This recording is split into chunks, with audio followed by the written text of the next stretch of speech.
प्रेम से बोली राधे राधे राधे राधे।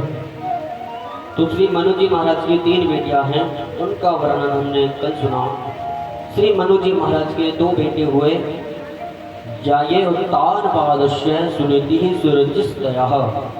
श्री महाराज मनु जी महाराज के 2 बेटा हुए, एक हुए उत्तान पाद और दूसरे हुए प्रियव्रत। महाराज उत्तान पाद के 2 रानियां, एक का नाम है सुनीति और एक का नाम है सुरुचि। और महाराज अच्छा ये बताइए, सुनीति और सुरुचि और उत्तान पाद, मैंने आपको बताया ना ये सांकेतिक कथा है। हम सब भी क्या है, उत्तान पाद है। और हमारी भी 2 रानियां हैं महाराज, एक है मनमानी और एक है बुद्धिमानी। जो बुद्धिमानी है वही है सुनीति, और जो महाराज मनमानी है वो है रुचि। जो अपनी रुचि से कार्य करे उसको कहते हैं सुरुचि। सुष्टु नीति यस्य सहा सुनीति, जो नीति के अनुसार कार्य करे उसको कहते हैं सुनीति। एक बार प्रेम से बोलिए राधे राधे राधे राधे। और श्री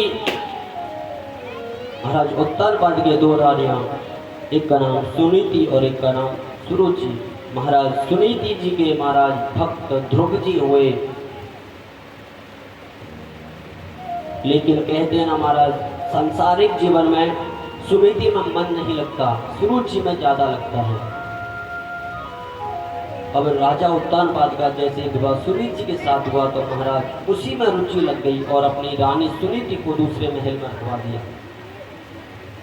श्री ध्रुव जी महाराज अपनी माँ से बार बार पूछे, माँ मेरे पिताजी का नाम क्या है, आप मुझे बताइए। मेरे पिताजी कहाँ रहते हैं, आप मुझे बताइए। लेकिन माँ सुनीति ने कभी भी ध्रुव जी को अपने पिता के खिलाफ, अपनी सौतेली माँ के खिलाफ नहीं भड़काया महाराज।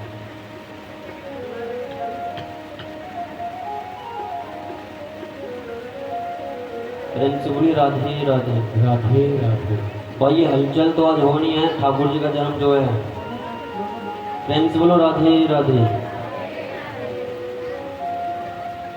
तो महाराज श्री ध्रुव जी महाराज ने कई बार पूछा अपने माँ से, लेकिन माँ ने नहीं बताया। एक दिन ध्रुव जी महाराज 5 वर्ष के अपने मित्रों के साथ खेल रहे हैं और खेलते खेलते मित्रों से वही प्रश्न किया, भाई मेरा पिताजी का मुझे नहीं पता। तो मित्रों ने कह दिया, क्या तुम्हें तुम्हारे पिताजी का नहीं पता, चलो हम तुम्हारे पिताजी से तुम्हें मिला देते हैं। और महाराज तुरंत मित्र उत्तान पाद राजा के पास श्री ध्रुव जी महाराज को लेकर के आए हैं।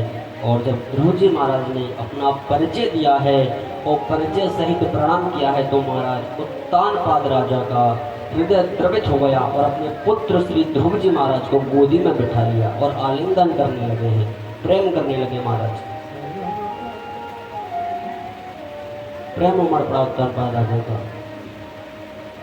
कुछ समय बाद महाराज सुरुचि आती है और देखती है भक्त ध्रुव जी उत्तान पाद राजा की गोदी में बैठे हैं। महाराज तुरंत ध्रुव जी महाराज का हाथ पकड़ा और नीचे उतार दिया और बोली, अभागे तेरी हिम्मत कैसे हुई, तू इस सिंहासन पे बैठ गया। अगर तुझे इस सिंहासन का अधिकारी बनना है तो जा वन में जा करके पहले भगवान से तपस्या कर, और तपस्या में ये वरदान मांगना कि मेरा अगला जन्म मां सुरुचि के गर्भ से हो, और तब जा करके इस सिंहासन का अधिकारी बनेगा। महाराज 5 वर्ष के श्री ध्रुव जी महाराज रोते रोते अपने माँ सुनीति के पास पहुंचे हैं, बताया है, माँ मेरी माँ सुरुचि ने मुझे सिंहासन पर बैठने नहीं दिया, मुझे फटकार दिया। रोने लगे हमारा ध्रुव जी महाराज। लेकिन देखिए सुनीति किसे कहते हैं महाराज, सुनीति माँ ने जैसे ही सुना तो ध्रुव जी महाराज को ही समझाने लगे, कहने लगी, बेटा वो आपकी माँ है और माँ का अधिकार होता है अपने बच्चों को डांटने का, आप उनकी बात का बुरा ना मानिए। और बेटा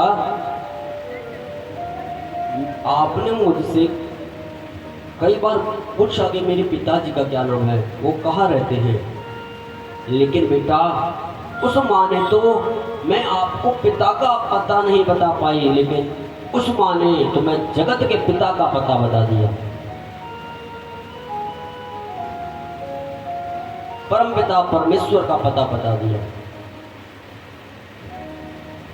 प्रेम से बोलो एक बार राधे राधे। महाराज इसे कहते हैं सुनीति।